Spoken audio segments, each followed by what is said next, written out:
അപ്പോൾ ചുമ്മാ ഇന്നൊരു അവധി ദിവസം, നല്ല കാലാവസ്ഥ, ചക്രവാത ചുഴി എന്നൊക്കെയാണ് പറയണത്. നമുക്കെന്തായാലും നല്ല സമയമാണ്, വെയിലില്ല, കാറ്റും കുറവാണ്, ചെറുതായിട്ട് മഴ പൊടിയുന്നുണ്ട്.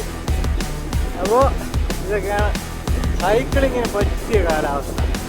അപ്പോൾ അതിർത്തിയിൽ നിന്ന് വീണ്ടും നമ്മുടെ സ്വന്തം ദൈവത്തിൻ്റെ നാടായ കേരളത്തിലേക്ക്.